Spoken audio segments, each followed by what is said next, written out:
Welcome to another episode of a experimental series I'm doing called Wealth Explanations. And the basic idea behind this is that I will be explaining a wealth concept that seems contradictory, or there seems to be a lot of contradictory opinions and perspectives on this.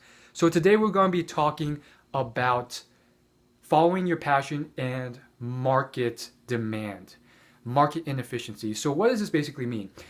There's a huge camp that says just follow your passion. There's a huge camp that says just follow your passion. That's it. Go for what you're interested in, and then the money will come once you get skilled enough and so forth. Now, again, there's so much more to this topic that I can get into in this video, which is why I've made a lot of videos on follow your passion. However, we want to talk specifically about market conditions and market inefficiencies. So here's where I think, the contradictory information about being practical and so forth is partially true. There are certain market inefficiencies. For whatever reason, a service or good or problem or pain point in the market is not being serviced well because there hasn't been a good enough solution or whatever else. And oftentimes these places or market inefficiencies or areas may not be the most appealing. Sometimes they are, or it's just very hard to tackle. Sometimes it's in garbage disposal. There have been billionaires who have made their money driving garbage trucks and building this massive garbage disposal industry. And it's not the most appealing type of job and so forth, but over time they learn to be passionate and enjoy the process of building this business. Maybe not necessarily the fact that the garbage smells all day, but you get the point. And so there are certain inefficiencies in areas.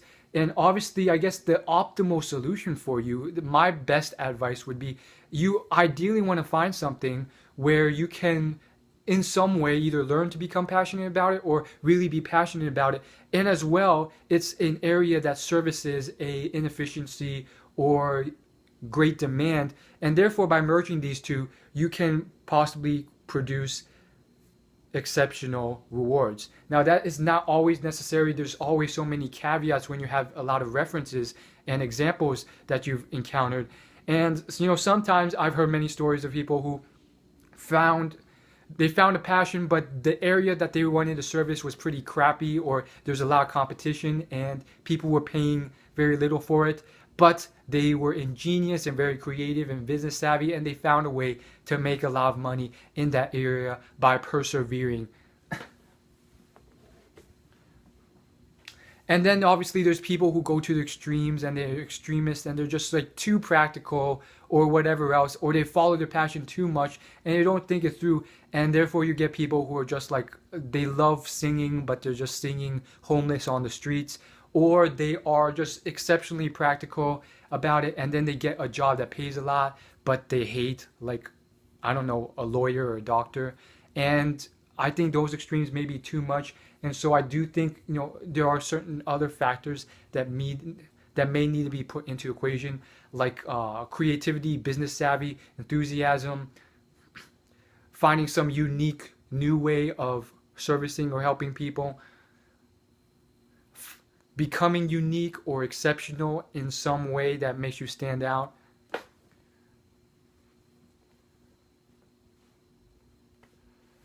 And again, I don't have all answers to all things, but maybe this may help you in some way, or at least get the juices flowing. That's all I gotta say. Hopefully it helped. I don't know if it did, really. As always, like and subscribe. Thanks for watching. Peace.